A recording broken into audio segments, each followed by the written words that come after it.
Hi, Jesse. How are you? Welcome. Welcome back to the stream, lads. We're going to be continuing our Targaryen bracket. And, okay, let me get this all good to go. You guys don't have to look at it while I'm on screen. Okay, this is really annoying. What is this doing? I'm trying to just get the chat bubble to come up and, like, have it not be in my way, and it's just being a pain. All right, so we're back. We're having another Targaryen bracket stream. Let's see where we're at here. So our next matchup is going to be Rhaenys from Hot D versus Bloodraven. And then Daeron the Drunken and Alysanne, Queen Alysanne. So we got some interesting matchups, some fan favorites, I would say. I think they're going to be pretty one-sided, but you know how it is. Hi, Matthew. How are you? How is your day? How is everybody's day that's coming into the stream? You know, how was your Monday? Right? How did we get off to a good start? I don't know. It was a pretty productive day for me. Got some of my reread, or not some of it. So I recorded, edited tomorrow's reread today, which was good. Had class today, so did a little bit of that, which is fine. And got about halfway through doing my notes for next week's reread, which I'm going to finish hopefully tomorrow or Wednesday. But yeah, you know, pretty productive day, we'll say. Got in my I can't really do a workout right now because of my back, but I got in like my stretching, my like walk, and then did some push-ups. But you know, Bloodraven is gonna win. Calling it now. I don't think that's a bad shout. I think Bloodraven is one of the most intriguing Targaryens, so I don't hate that. I will say I don't think Bloodraven would be even in my top 5. But I definitely think he's a pretty good one. I'm glad your day was good, random stuff. Meal prepped for the entire week by using the 4 liter soup method, as I call it. Okay, what does this method entail? I'm a little interested. Okay, and then, so I never thought I would see, so I saw like this van. It looked like for instance, like an Amazon van, but it didn't have any like, it didn't have like the Amazon logo on it, and I could tell it was like delivering in our neighborhood when I was walking, and I was like, wow, I wonder what that is. And I saw this, they drop off this package, and I was like, wow, it was, I don't know how big this company is, but it's like Fresh Eats or something, where they bring you like prepped meals. And I've always thought that's like a really cool, interesting thing that I've always thought about maybe doing. But I don't know. Visited King's Landing today. Oh, okay. All right, Matthew. Boo, Bloodraven. Sorry, I didn't make it. No, you're good. And also, you know what's funny? Because when we were talking about Bloodraven, I thought about you. Bittersteel. I don't know. I guess I'll start up the poll. Who is the first one we have? Rhaenys during the Dance of the Dragons time. And then we also have Bloodraven. I think Bloodraven's probably going to win this, like, pretty easily. Like, I think if maybe after season 2, we have this exact same question, maybe it'd be different just because of, like, you know, Rhaenys getting more time on screen and maybe more casual viewers that don't know as much about Bloodraven, maybe, but, like, I don't know. Rhaenys. I will say it's much harder to type because I don't have my keyboard like elevated. So like right now when I'm standing up, right, my monitor is like kind of at an equal level of me. So like my camera, right, like is like my eye level is directly where my webcam is right now. And like my screen's pretty high up, so I'm not like looking down really. But when I type, like I have to kind of lean down because it's like way down here because I don't have a standing desk. This is a makeshift sitting desk. It's really odd to like type in. Aegor, nice to see the golden boy. Yes. You basically brown around a kilogram of meat in a pot, deglaze with some water and add some root vegetables, boil it for 2 to 3 hours, and then portion. Ooh, that sounds pretty good in random stuff. That would like, see, that's my thing, as I really like having things done. Like, I like cooking, but I don't like cooking all of the time. And so one thing like that, I like 4 of my meals per week is like baked chicken. And it's kind of just a pain to cook it. So I've thought about, okay, well, let me just cook all the chicken, and then I can just microwave it throughout the week. But then it's like microwave chicken, like after you've already baked it, does not taste the same. For me anyway, it doesn't taste as good. And then also the other thing is like, for me, I am someone that's very like meticulous on how I cook my chicken. Like I don't want it to be like a little, you know, too like overcooked, but I don't want it to be undercooked. I have like a right set thing. So if I cook like a bunch of pieces at the same time, just based upon how chicken cook, it's gonna be so much harder to like actually get all of them to come out right. I don't know. Yeah, you know, had to hit me up, homegirls Queen Cersei. Of course you did. I feel honored. You should, Agor. You are an essential part of this stream and of the lore. Each portion can be used to quickly make a meal in like 15 to 30 minutes. Oh, that's pretty good. But yeah, I don't know. So, and then, so, okay, I will give you guys like just, cause this is very off topic, but this is because the stream just started. But so my meals basically consist of, I have a Friday. It's usually Friday or Saturday. Usually it's been Friday the last couple like weeks, but that's just like my cheat day. I just eat like whatever I want. I don't really like care. And then, so Saturday, Sunday, Monday, Wednesday are baked chicken, mashed potatoes, and corn dinner. And then I have a spaghetti like healthy choice, like a frozen thing. And that's like my, I guess, quote unquote lunch. My eating schedule is not like a normal person's eating schedule. Like I just eat it like very odd times. Part of that is because of school. And then I have like a lunch, which is just like a normal like lunch, like your basic like sandwich lunch. Except I don't have a sandwich, but you know. And that's like majority eat. I am someone that eats like kind of like the same thing like every day. So it's, you know, it's kind of whatever. You can use it to prepare dishes from a quick, ooh, that sounds, ooh, okay, that sounds good. Random stuff, you gotta come cook for me, that's all I'm gonna say. What is going on, Grease Gang? We're popping off, you know? Blood Ravens out here kind of destroying Rainies, and that's okay. You know, I can't hate on it too much. And we also got Matthew apparently trying to pick up Cersei, which is just like, he's shooting for the stars, I guess, you know? You can't hate him on that. Okay. So Blood Raven ended up winning. Okay. All right. Let me do this on the dock. Also, I tried testing like my PC's capabilities because I've really been enjoying when me and my friends have been playing Smite, which for you guys that don't know, it's like a video game. And it's a MOBA like League of Legends, but not like League of Legends at all, and is better in every possible way. But I've been enjoying that, so I was gonna like think about just like recording them, just like, you know, putting them on, not on this channel, but like maybe just putting them on another channel. I've just been enjoying playing it. Maybe just like make an upload every week or something. But yeah, I've kind of realized my PC really needs to get upgraded before I do that. So I don't know. We'll see. Like, I could do it. Like, I can record this, like, the gameplay I wanted to record, but it wouldn't look good. Like, this channel, it's much different because it's just my webcam mainly, so it's not very demanding on my PC, so I can crank up the quality, like, pretty high and get away with it. But, yeah, I don't know. So that was a little disappointing, but it is what it is. But, next up, we have Daron, the Drunken, or Good Queen Alysanne. I think this is obvious. Let's not try to be quirky or anything. Just pick the good one.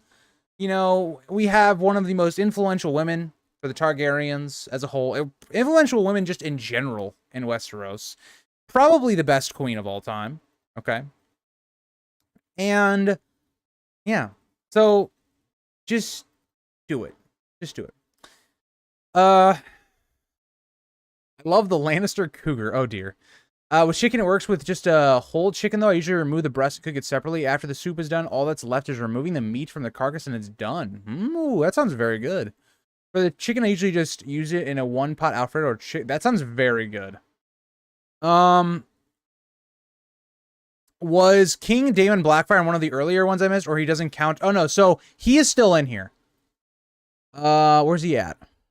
Yeah, I was very pissed about this one, Agor. I wanted Rhaenyra to win because, you know, because she's my favorite Targaryen, one, and then two, like, I may or may not have a crush on the actress, the first actress that played Rhaenyra in the show. So, yeah, but he's still in here, unfortunately.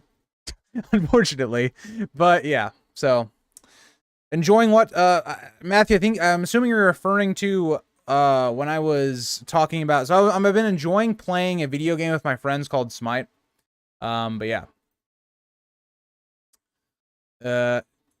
Daemon was never crowned king. I mean, and whatever you want to say, Matthew, whatever you want to say. Unfortunately, yes. I mean, I'm just gonna say it. You know, Rhaenyra should have won. It's actually a tragedy that she lost to Daemon. I like Daemon Blackfyre. Don't get me wrong. I think, you know, he got done dirty, or Rhaenyra got done dirty on the matchup, right? Only in round 2 when you get put against Daemon. Like, that's a tough draw. That's a tough draw. Now, what's gonna be real interesting is when we get to Daemon versus Visenya. Like, that's a tough one. That's a tough one. I don't know who you're gonna go with, but here's what's real interesting. We could get to the point where we have Daemon versus Baelor. That's interesting. Very interesting. I mean, Rhaenyra never truly won, so it sort of fits. I would disagree, but I'm not going to get into spoilers. Because I've had people that do not like when I spoil things, but at the same time, I'm kind of just like,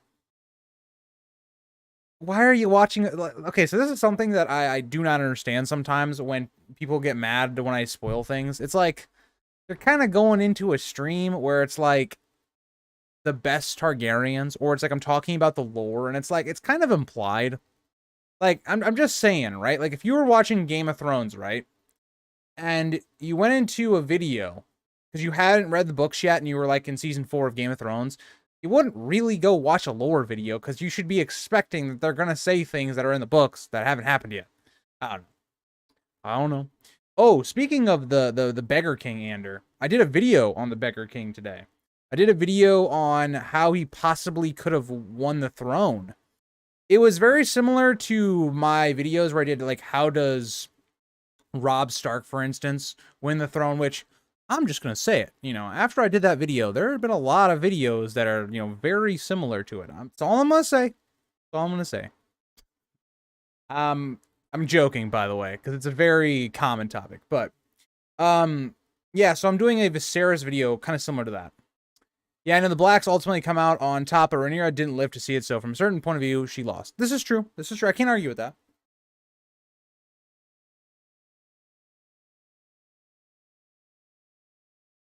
I can't argue that.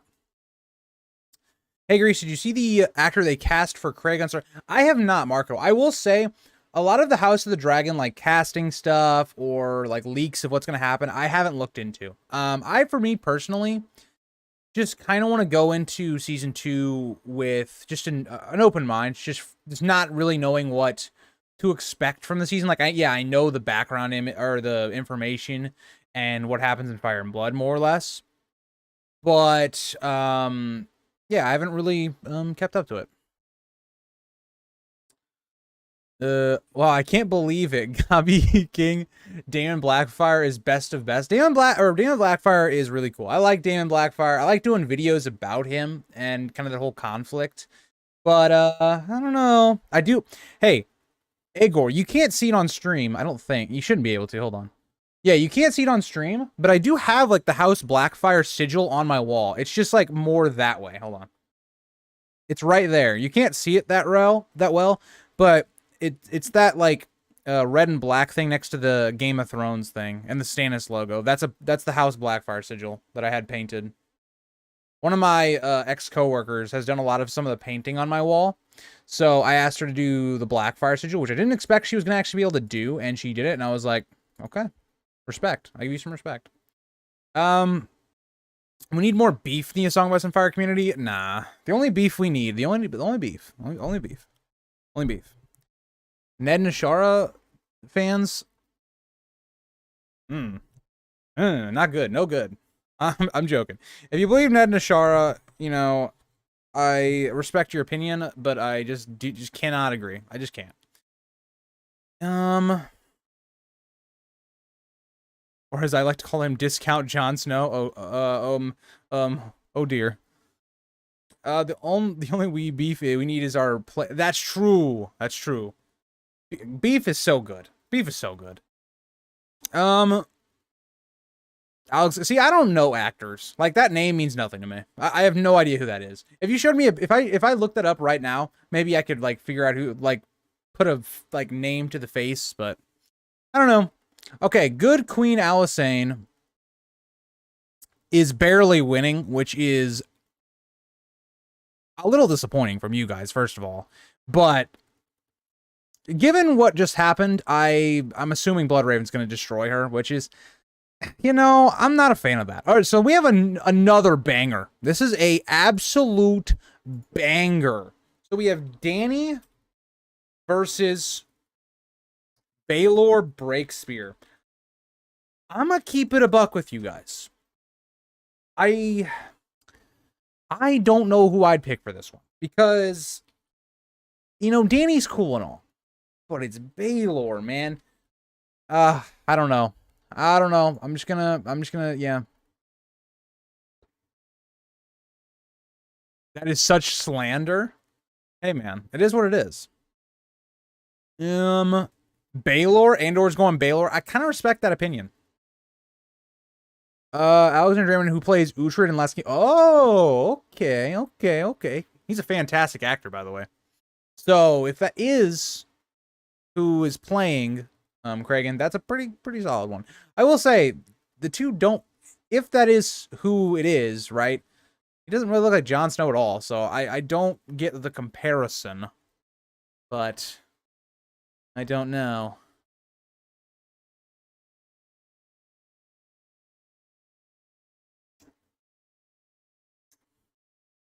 I don't know, lads. Also, I have my tea back, so there is that, which we do love. Dany may go out in the 3rd round, and that's actually kind of unfortunate. That's really unfortunate, especially since, like, I've been doing my reread, and I've really been liking Dany. I've been liking all of her chapters for the most part. She has some weird parts, like, here and there, but, like, she is probably the most consistent POV so far of the reread, where it's like, every time I read her chapter, I'm like, yeah, okay, that was good. It doesn't feel like there's any wasted time with her chapters early on, where it's like, I feel like later in the series, that's not nearly as much of the case. Dany doesn't really feel like the main character yet. She feels like a character. It's like, George is like, okay, he has a bunch of stuff she wants her to do. And so when we get her chapters, they're very impactful, which I like. I like that.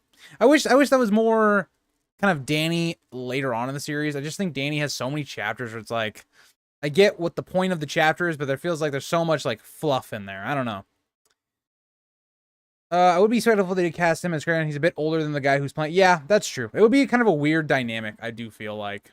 Just based upon, you know, that. But I don't know. The first scene with Jorah and Storm of Swords. Oh, boy. I'm still curious how they will handle Adam the plot point, especially considering how Alan becomes pretty darn important later down the line. Yeah, I don't know. I just don't understand why they did that. It made so many more problems than was needed. Like, I don't know. I don't.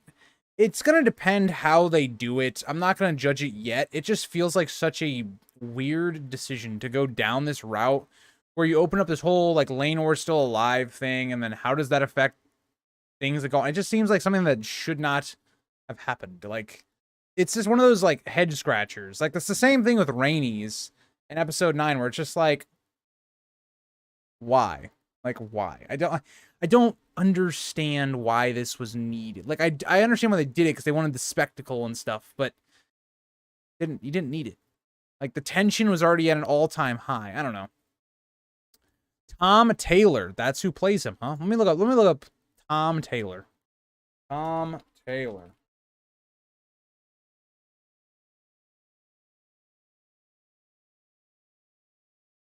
I have never seen this man in my life. So, yeah, okay.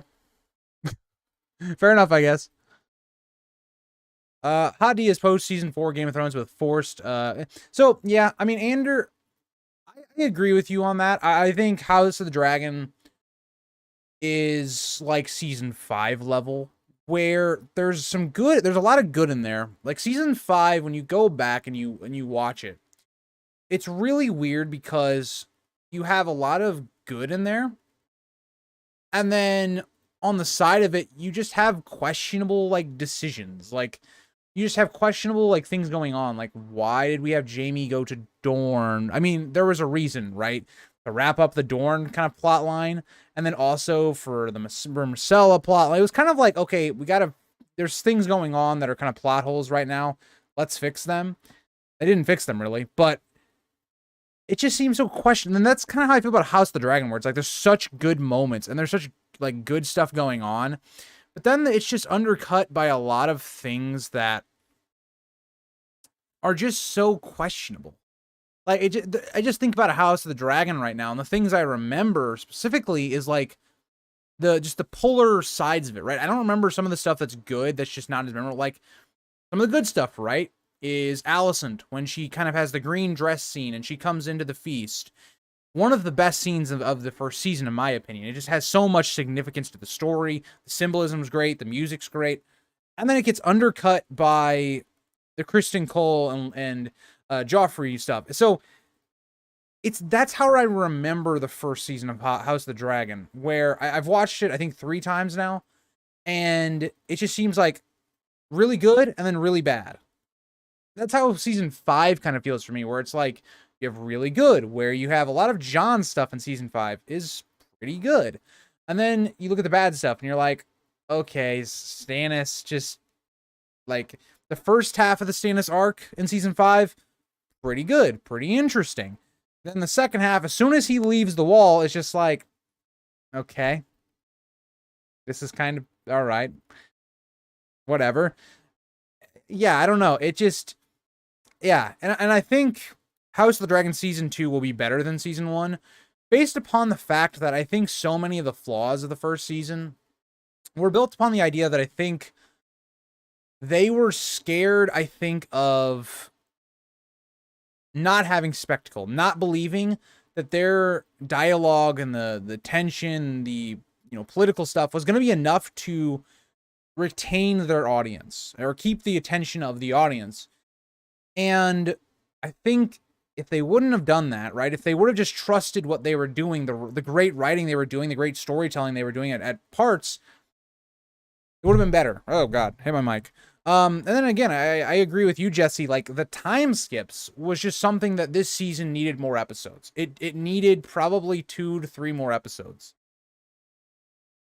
I think the weakest part I look at is just the Harwin stuff. I mean, Harwin like comes into the series and he has so little screen time, and then all of a sudden we skip and he's now this very prominent character in the story.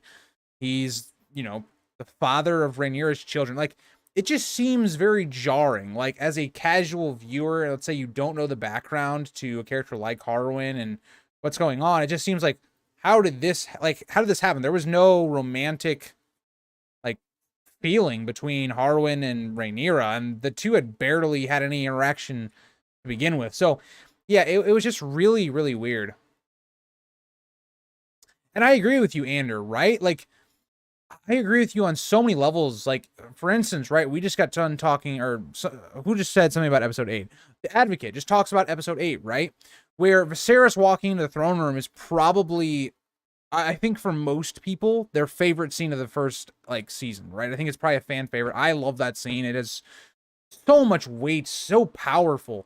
And then I think it gets undercut because you now have this idea that, Viserys starts talking about Aegon being the prince that was promised, and now that's going to be the entire motivation for why Alicent is going to put Aegon on the throne. And you're like, no, you just kind of undercut the whole, like, that to me, I always talk about it, is kind of the breaking point for Alicent's character, where I'm like, okay, her consistency is now kind of broken. She's been building towards this character, and then we kind of undid it because we wanted Alicent to seem more sympathetic, but it just didn't really play right to me. I don't know. Also, yes, the Stannis plot line, random stuff. Never would I have thought that a guy limping through a room for several seconds would be such a powerful performance. Agreed. I think, again, like what we're talking about with the time skips with Jesse and, you know, the Advocate and all that, is that it's so hard to have done the time skips within only 10 episodes. It's just so hard, and they limited themselves. And I really think it's because they weren't fully confident in this first season. And I don't blame them, right? You're coming off of the back of Game of Thrones Season 8 being probably one of the biggest failures of a TV show of all time. And you have to be a little bit skeptical. Like, how do we get the Game of Thrones casual fan base back? And they, for the most part, did. Now, they're never going to hit the peaks of season 2, season 4, season 3, where it was the biggest show on television. Right? When the show hit about season 3, the average, like, viewers that were tuning in every episode was incredibly different than the first 2 seasons. A lot of that came from things like the Red Wedding. It was just something that just became, everybody was talking about it. But you look at House of the Dragon, and it did have a lot of pressures on it. You had to bring back the casual audience. And you know that they had that fear because we couldn't go an episode without the dragons being a part of the show. Or having some forced, like, fight or something, because I feel like the writers in this first season did not trust their writing. And that's kind of a shame. And, you know, I think it's a great point that Jim, like, points out here. So, Jim, I am not saying that House of the Dragon is bad. I mean, Jim, so when I'm saying, when I think about House of the Dragon season 1, I think about the really good and the really bad, but that's because the bad is so polarizing. It's something that sticks with you, right? Like, a scene that's going to stick out to you in the first season, when we're 10 years down the road and we look back at House of the Dragon, we're all going to remember the Rhaenys coming through this, like, the floor. What we're not going to remember is, like, for instance, Rhaenyra and Alicent and their talks about the faith, or, you know, right after Rhaenyra's mother dies, or we're not going to talk about, like, you know, Rhaenyra and Alicent, those small scenes that build their characters that were really good, because they're not as polarizing. They're just not as memorable. And so, like, Jim, I agree with you, like, on the point that the show, for the most part, was pretty good, like, quality-wise. But it's these other big moments that, like, take away from the good that they did. That's kind of more what I'm trying to say. Sorry if I'm kind of, like badgering on season 1, but that's more what I kind of mean. I don't know why the writers underestimate the audience. The audience loves the writing, dialogue, and characters. The weak aspects are definitely the spectacle that they think. Yeah, so I think the Advocate, I think the big point there is, yes, us, the fan base, right? Us, the hardcore fan base. If you're on a Song of Ice and Fire stream, you are a hardcore fan. It is more likely that us are going to appreciate the writing, the character building, all these things, where that was not really what they were trying to do, because they were trying to pull back the casuals, right? The people that maybe don't know about the lore of this show at all, right? They haven't read Fire and Blood. That was kind of the issue, right? And you see a lot of those issues when it comes to the targeting of that. I feel like the music is the reason why that scene is so powerful. Without the music, the scene kind of drags. The damn bit at the end was good, which is improvised. Yeah. So the music in the show was really good. It was a really big high point of me for season 1. I think a lot of the themes were really good. Rhaenyra's theme was really good. The green dress soundtrack was really good. That moment was really good. The music in the first season was really good. It really built up a lot of the scene.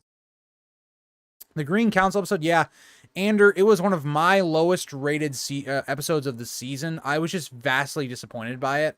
It didn't live up to the Fire and Blood counterpart whatsoever.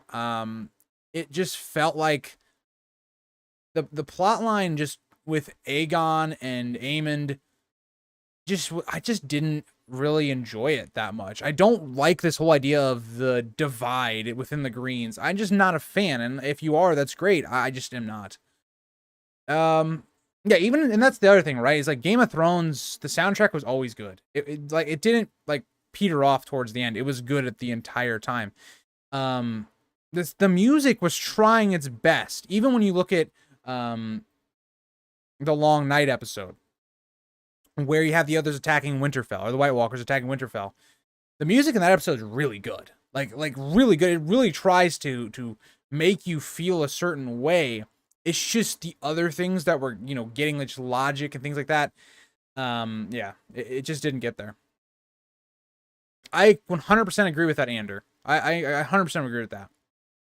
Why they decided to do Ranged Dragon instead of Sunfire for the Green Council is beyond me. Yeah, I do not, you know, get that. And yeah, there's other things like, you know, there's the thing, like, we can, like, pick on House of the Dragon Season 1 a lot. Like, there's just things that, like, there's a lot of things that they, if they can fix that for the second season, I really think Season 2 is going to be fantastic. Like, if they just take some of the criticism that the community is giving them, I think we'll be in a better place for Season 2, but, you know.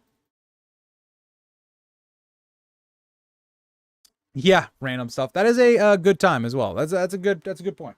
All right, let's move on. So Dany ends up beating out Baelor. You know, I think that doesn't really surprise me.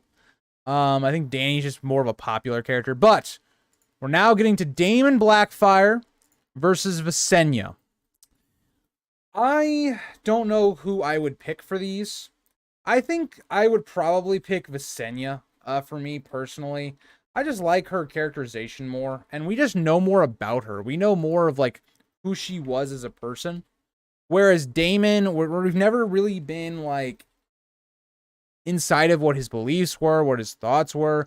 We just know of him, like, through other people. So I don't know. I'm a pretty big Visenya on this one.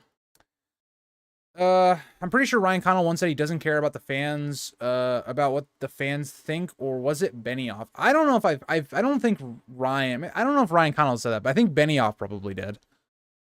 Because Ryan seems like he's very open to the, like, fan base and the community. But I don't know. I couldn't tell you on that.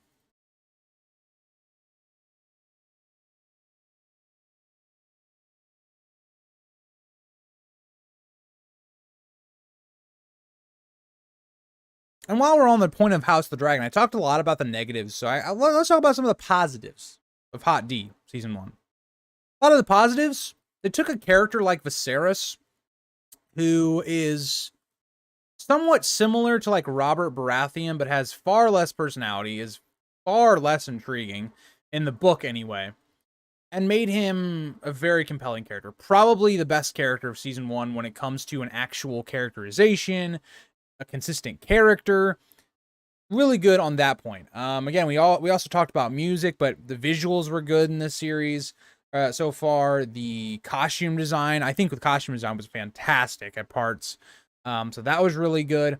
I think overall, like, when the show focused much more on the dynamics of people, like the interactions of people, especially ones like Rhaenyra and Alicent, that was my strongest part for the first 8 episodes of the series.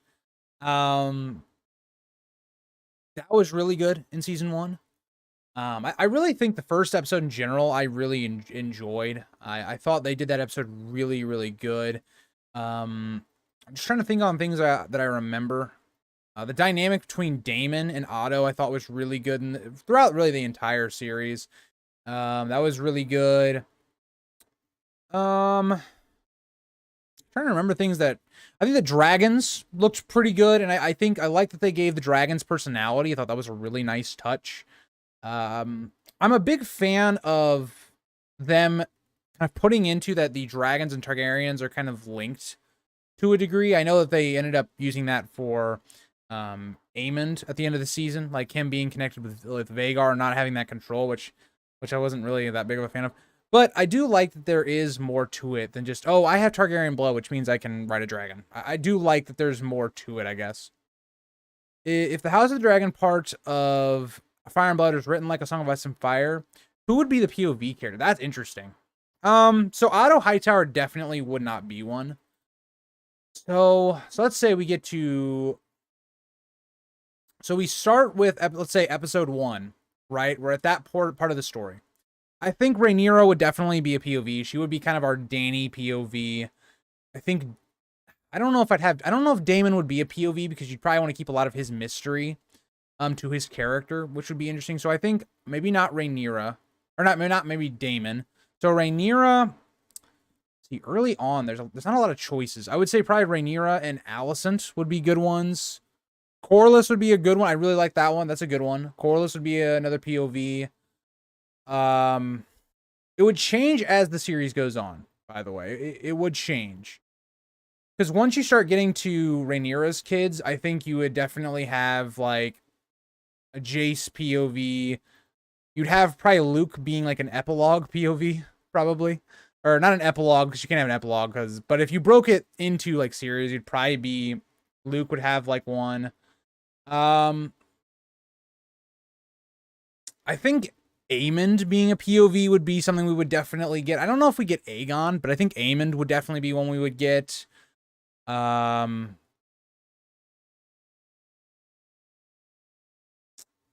I think those are like a good foundational start of POVs I'd probably do. Aegon beating his meat outside the window, showering the people with his dragon seed is the highlight of season 1.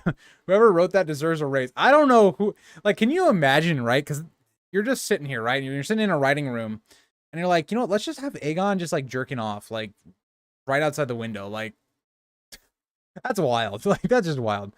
I am devastated. I know my king can't fight Dragon Queen Mommy. You are correct. Kristen. Oh, yeah, that'd be a good one. That'd be a good one. You could have Kristen.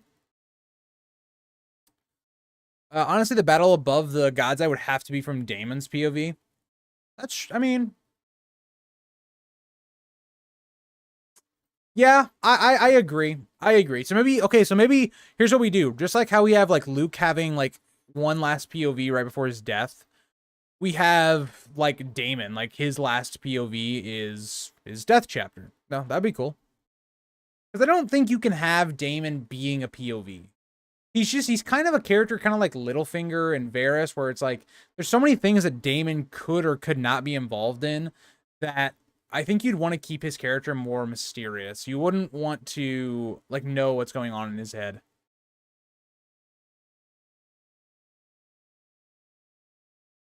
You think it'd be an Aemond POV? I think it would be better from, like, Daemon's point of view. Because it's like, you would have, like, Aemond coming into shot, and I just think it would probably go better from Daemon's, but I could see how you would do something like, or I could see how you would want from Aemond's point of view, like maybe Aemond, like, he comes flying, that'd be, I don't know, I'm more of a Daemon POV for that, but I don't know. All right, Visenya looks like she is going to get the win. Also, you are correct, random stuff. So, Visenya moves on. I like that. I like that. I think you guys did well on that one. We now have Aemon the Dragon Knight against Ares the Mad King. The fact that Ares the Mad King has made it this far, like, he's literally had the easiest bracket run I've ever seen. Like, what is this, like, bracket? Should I even type this one out? Like, this one does not need to be typed out. If you vote for Ares, maybe you're picking Ares because he's more maybe impactful to the story, but it's Aemon the Dragon. Not much needs to be said. You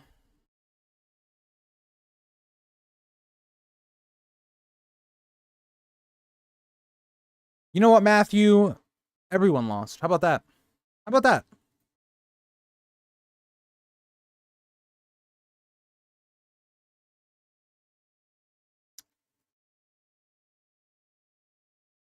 Also, we're back on Streamlabs, so hopefully everything is working okay on the stream.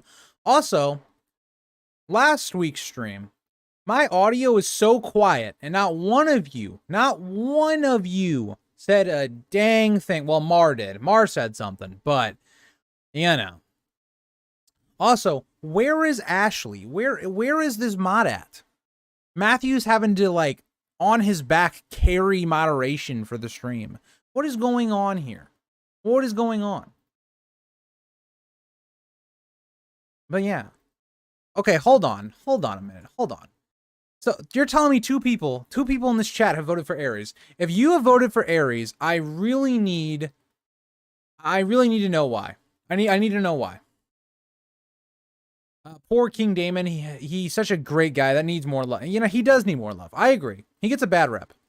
I picked Aerys because we have more of his story. Okay. I can see that. I think if you're going to vote for Aerys, it has to be based upon that. Like, the reasons I would maybe vote for him would be like, you know, we know more of a story. He was so impactful because he brought down the Targaryen dynasty with how incompetent he was. He does like have an interesting character. Like, how does he become the Mad King? Like, what things led to that? I just think Aemon is more cool and badass, and I do think like hopefully we're gonna get more of this in Fire and Blood Part 2 if we get it at all.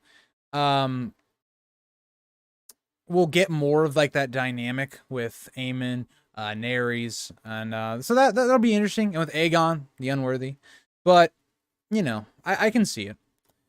Aemon broke his vows to father a bastard born of incest and treason. Okay, fair enough, Jesse. I didn't vote for Aerys, but I do think he is very interesting. I agree with that, Michael. I agree. The Dragon Knight, he's legendary. Exactly. Exactly. Even, see, Aegor gets it. Aegor gets it. That's all I gotta say. Aegor, I just have a question. So where'd you put the sword at? Where'd you put Blackfire at? You know, because like, you know, I could use that sword. Like, I could put the sword in the background. I think it'd look pretty cool. I just need, you know, I need to know where you put it. Did you bury it in the sand? Where's it at?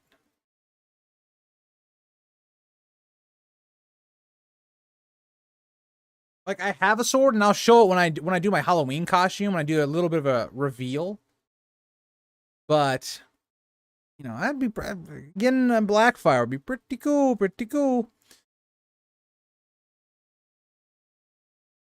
Or did you exist for a feast for crows? Oh dear. Oh dear. All right, we're gonna go with, I guess, Aemon T1 pretty easily. I don't really feel like that's, you know, I think that, you know, it's kind of expected. Now this is where we get interesting. Not really, because this also should be pretty easy. But like, we have Aegon 1, who has already beaten not only Aegon the 5th, but he also beat Aegon the 6th and or Fagon, and now he has to take on Aegon the 2nd. There is a lot of Aegons dying right now. And so, yeah, I mean, I don't know what to say. Like, just pick who you know is going to win. Also, I'm doing a little bit of like stuff that's gonna make people with OCD really mad because it's kind of messing with me. But I put Aegon the 2nd in front of Aegon the 1st, and it's just, I don't know. Damn, I want wins, but I want that Fire and Blood Volume 2 as well, just to see more about the Blackfire Rebellion and more about Robert's Rebellion. Yes, I agree. Want to know about Alistair? Yes, agreed. Only Blackfires know? Aegor, I'm a Blackfire. I have it up right now. Tell me. How about wins first? That way Clytus can at least make a video about how it tastes. Oh boy. I'm shaking like a crackhead right now. Why did you do that? Because I wanted to. Maybe because I wanted to feel uncomfortable. I wanted to keep you on your toes. Aegon 2 was the best king. Hold on,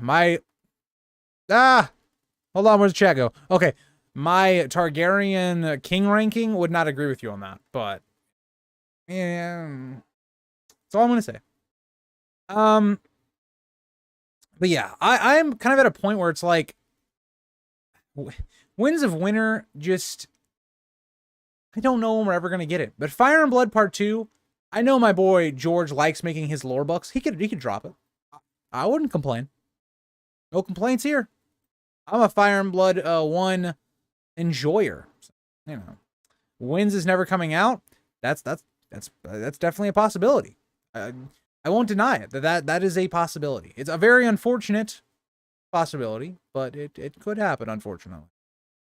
You know. But just think, which one has the shinier dragon? You know, you got a point. You do have a point. Most of Fire and Blood was stuff he'd already written. Fire and Blood 2 would take longer to write. I mean, I agree. It will take a bit longer, but I feel like he's already put so much of the lore, like, into the pieces. Like, he has all the points. He just kind of has to connect them. I just read the Theon, The Winds of Winter chapter. I need that book. I think we all need that book, Ander. We need it now. By the way, I feel so bad for George. Because, like, I go to every single, like, Twitter post that he makes. Because, like, I have his notifications on for when he tweets. Just because, you know, one day I'm like, oh, maybe it'll be something interesting, right? Something juicy, okay? And every time I click on his post and I look at anything responding to it, it's like, but when's the Winds of Winter? Like, it was his birthday, and it was like, that's pretty cool, but where's Winds of Winter? And I'm just like, man, that ain't right. That's not right.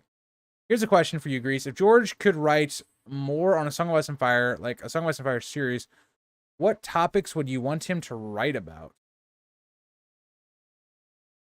Matthew, I don't understand your question. So are you saying, like, write more on what he already has? Or, like, write Winds of Winter topics? Like, what are we talking here? Or are we talking, like, what lore stuff would I want him to write on? You gotta be more specific. Limit me down a little bit. He should give us another sample chapter at least. We want to know what happens in those battles. Nah, he won't. He won't. That's his big selling points. You can't write about all the battles that happens and then no, and no, Ander, no. Matthew, limit your question down. I'm confused by your question.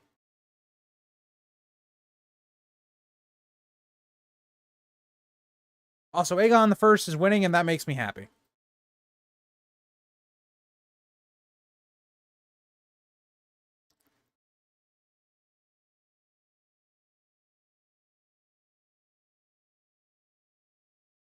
Also, I hope you guys like my St. Louis Zoo mug. The St. Louis Zoo is a kind of a depressing place these days. But, you know, I have good childhood memories there, so it is what it is. All right. Aegon the First is kind of killing him. Do we stop it here or do we keep going? The next one's going to be a blowout, too. Yeah, I think we do. Okay, so let's do the next one. We'll do Aegon the First winning here. Here's what we're going to do. Jaehaerys and Viserys will be the last match because I want to start the next one on Rhaegar and Aemon. That's a real good like stream to start with. But here we go. So Jaehaerys, probably the greatest Targaryen king, versus Viserys, one of the worst Targaryen kings. It's gonna be interesting, I guess. I don't know. I don't feel like typing their names out, so it's gonna be. We're gonna just do this. It's just that. There you go. Viserys will win because of the show. Jaehaerys is. How dare you? How dare you? It should be Viserys. Or not Viserys, Jaehaerys. My bad. But I do get where you're coming from, Jesse.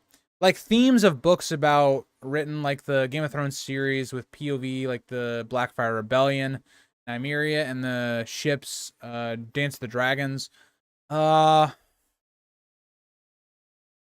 Of books about written, like the Game of Thrones series with POV, like the... Okay, so, I would probably pick... I would probably pick the first Blackfire Rebellion. Let me think about this. Yeah, I think I'd probably just go, like, the first Blackfire Rebellion. I think it's a really interesting time. And really, I think just that period in general, like, a little bit before, and then during, and then maybe a little bit after. I am with Aegor on that, though. I want more Stark lore. That's fair. I feel like they have a lot of lore already, but I can see that. They do be the fan favorite house, so I can't hate on that too much. We have a dead tie for Jaehaerys and Viserys right now, which to me is kind of wild. Like, I guess I'm like looking at this from the book point of view. Like, book point of view wise, like Jaehaerys is way cooler than Viserys, but I guess because of the show, I can definitely see why this is close. I don't know. Okay, Matthew, what would you pick then? What would you want then? I think for me, like, the Dance of the Dragons would be cool, but it's like, now that Hot D's already a thing, like, I don't want some, I don't need more on that, I feel like. Let me think of somebody, I think Magor, that would be cool too, like, when Magor comes into power, and maybe even, something else would be cool, would be just like Amy's and then Magor's, like, reign and stuff. I think that'd be cool. One bound the realm together, the other almost tore it apart. I 100% agree. I don't think this should be close, but you know, I can see why. I can see why. I don't love it, but I can see why. I don't know. I don't know. But since we're close to the end of the stream, I'll let you guys know what we're uploading this week. So we have tomorrow is Ned 10. That's a chapter when Ned wakes up. It's also the Tower of Joy chapter, so it's one of my favorite chapters. I turned like, I love that chapter so much. I turned like a 7-page, it's only like 7 pages long. I turned it into a 40-minute video, which is kind of wild. But, so that's tomorrow. Thursday is going to be Viserys, how he could have taken the throne. Friday is going to be Robert's Rebellion, and I don't remember what Saturday's is. So Friday is going to be like Duskendale, and then the Tourney of Harrenhal, so. Is Magor still in the bracket? I don't remember. Is he? No, he lost to Dany, unfortunately. Like, really unfortunately. I don't know. I feel like all the characters that I wanted to win are kind of out already. Like, let me go down this list. Daemon still... Okay, so my pick for winning this is probably Daemon right now. Daemon or Visenya. Those are the two I probably want to win. Probably about the first long night and how it ended. Yeah, that'd be cool. I think that would be one to really be awesome to like learn more about, but I don't think George would actually like do that just based upon the ending of the actual series. It's probably going to be similar. Or Tywin's Rise. Yeah, that'd be a really good one as well. Yeah, that'd be another good one to learn more about that. Yeah, I'm going to definitely see that. I'm about to like say one of these is the winner, and then somebody always votes as soon as the other one goes. So you want a new GOT-style show, one feet on the monkey paw. There will now be a show centered on House Peak. Oh, God. Oh, God. House Peak. I genuinely have no idea why House Peak is still a thing. Like, if you're the Targaryens, how have you not just completely destroyed House Peak? They've rebelled I don't know how many different times against the Targaryens, and they're still a thing. Like, yes, they may be lower in power right now, but it's like, they're still a house. Like, how? They've basically done what the Freys have done. Like, they basically have pulled a Red Wedding like 5 times, and they're completely fine. Like, House Peak. You just, oh, God. House Peak. Well, we're not even going to talk about House. That's not even mentioning, like, House Peak during Aegon III's reign, too. So, like,